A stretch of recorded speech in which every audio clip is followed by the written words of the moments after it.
करी देणार झाडाला फळ तू खाशी नको. हालेलुया. आणि त्या वेळेला खरखर पुढं वा जर त्या झाडाचे फळ तू खाशील तर तू नक्की मरशील. हालेलुया. काय आज्ञा का तो जो बरा वाईट त्याग करी देणार झाडाला फळ तू खाशी तर तू चोखच मरशील. तू मरशील. पुढं वा नंतर परमेश्वर बोलला मनुष्य निश्चय असा हे बरे नाही. हालेलुया. खरखर त्याला आज्ञा दिली आणि खरखर तो आज्ञा लागला आम्ही माणूस आदाम एकला नको पाहिजे आई बरा नाही. आणि खरखर या ठिकाणी आपण वाजे तेव्हा परमेश्वर थोडा माता तेव्हा परमेश्वर देवाने आदामाला अशी आज्ञा दिली की बागेतील वाटेल त्या झाडाचे फळ येतेच खा पण बऱ्या वाटेचे नान करून देणारे झाडाचे फळ खाऊ नको कारण ज्या दिवशी त्याचे फळ तू खाशील त्या दिवशी तू खास मरशील. हालेलुया. तू खास त्या दिवस मरीत असशील.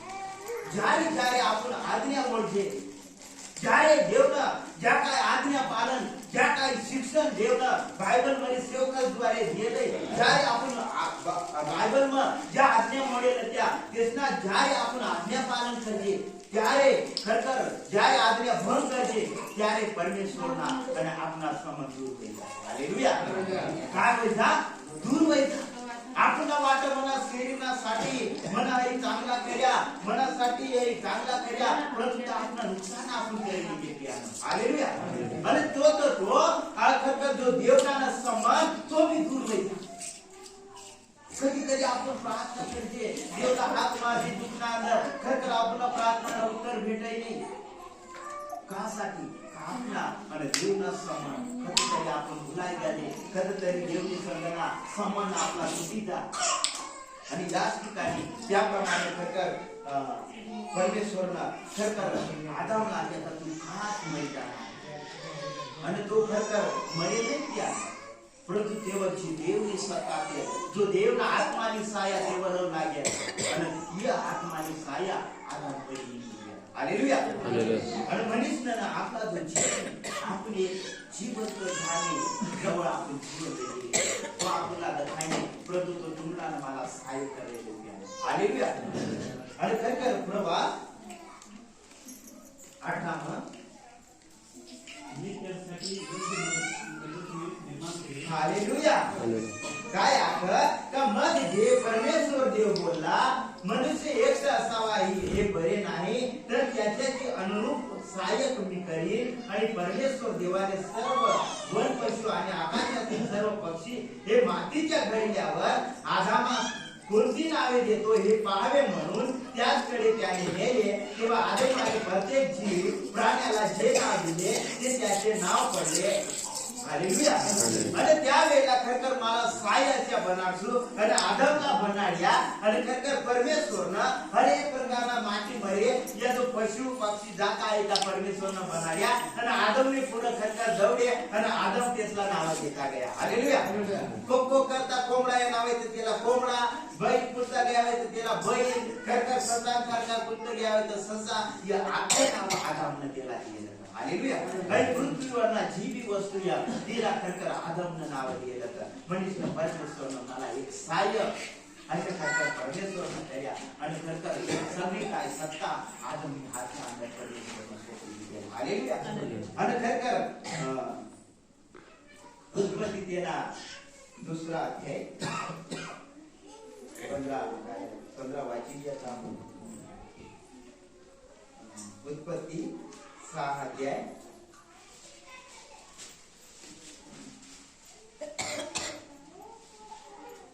3 कलम. या स्त्रियांनी मुलांना जन्म दिला. त्या काळावर त्यानंतर पृथ्वीवर नेप्तिलीन लोक राहत होते. ते फार नामांकित होते. ते प्राचीन काळापासून महारी होते. हालेलुया. आणि या ठिकाणी खरखर दुसरा अनुवाद मागता तेव्हा परमेश्वर म्हणाला मनुष्य भ्रांत झाल्यामुळे माझ्या आत्म्याची या त्याच्या काही सर्व काळ सत्ता राहणार नाही. तो देहधारी आहे तथापि मी त्याला 120 वर्षाचा काळ देईन. हालेलुया.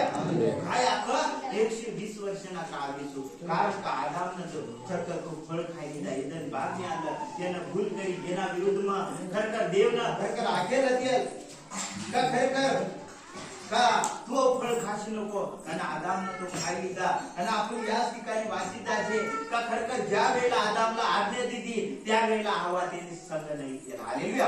कारण का हवाने जो निर्मिती केली का ती खरखर नंतर करावी येईल. हालेलुया. आणि मनुष्यानं खरखर सापना आख्या आणि त्याप्रमाणे हवाना. हालेलुया. आपण खरखर वाचित आहे का खरखर याच ठिकाणी का तो का भ्रांत झाल्यामुळे माझ्या आत्म्याची त्याच्या काही सत्ता राहणार नाही. तो देहधारी आहे तथापि त्याला 120 वर्षाचा काळ दे. त्या काळी भूतलावर महाकाळ होते. हालेलुया. आणि तो काळ अंदर खरखर 120 वर्षांना का खरखर आपण जो उत्पत्तीना पुस्तक तेना जर आपण 5 अध्याय आणि 5 आपण त्या ठिकाणी वाचले आदामय 930 वर्ष जगले.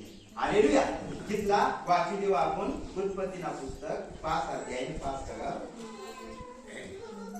अशा रीतीने आदाम एकंदर 930 वर्ष जगला. हालेलुया. बायबल आखिया कासाठी का आदाम 930 वर्ष तो जगला. आणि त्याला अंदाज आपण खरखर उत्पत्ती त्याला 5 आणि 20 यारे दैय 5 आणि 20 कलम वाच. यारे एकंदर 962 वर्ष जगला.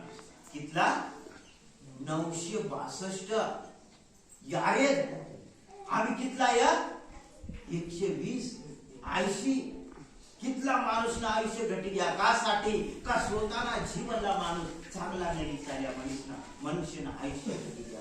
हालेलुया. मनुष्य परमेश्वर का माझ्या आत्म्याची सत्ता हमेशा माणूसवर राहणार नाही. कारण का मनुष्य भ्रांतीने अंदर जीवन जगिलेलं आहे. कदाच खरखर आज माणूस काय करायला आपण जर पूर्वी देव नाही त्यावेळेला कदाच हौस देव आहे कदाच तो देव आहे आणि एक प्रकारना आपण तिथं जायचं आपण नमन करूया. हालेलुया. मनुष्य देव माणूस भ्रांतीने अंदर जीवन जगिलेलं आहे. स्वतः काय करी राहिलं आहे त्याला कळी नाही रे. हालेलुया. मनुष्य मना जो आत्माने सत्ता आहे हमेशा मनुष्यावर राहणार नाही.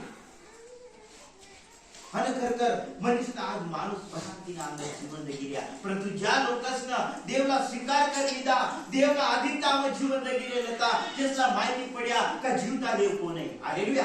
ते आपण तप्यानो जीवता देवनी सेवा जीवता देवनी भक्ती करणार ते आपण. हालेलुया. त्या जगतना लोक अजून भ्रांतना अंदर होता विचारण्या अंदर होता त्या हर प्रकारना देवी देवताना सोडत्या केलेले माणूस नाही एकच मूर्ती निर्माण करी ती फक्त आपण जीवधारी देहधारी मनुष्य आपण येणार दुसरा परमेश्वर निर्माण नाही करूया. आणि जी काही या जगतानं बनाडेलं ते सगळं काय माणूसनं बनाडेलं आणि ते माणूसनासाठी धोकादायक होतं. हालेलुया. माणूसनं स्वतःसाठी गाडी बनाडे परंतु ती एक दिवस ठोकाने त्या ठिकाणी खरखर माणूस ठोकायला माहिती. हालेलुया. माणूसनं जावी बनाड्या त्या माणूसनासाठी चांगला बिया आणि धोकादायक बिया. हालेलुया. आणि मनुष्यानं याच ठिकाणी खरखर आपण वाची घ्या का खरखर 6 अध्याय 7 कलम वाच बरं.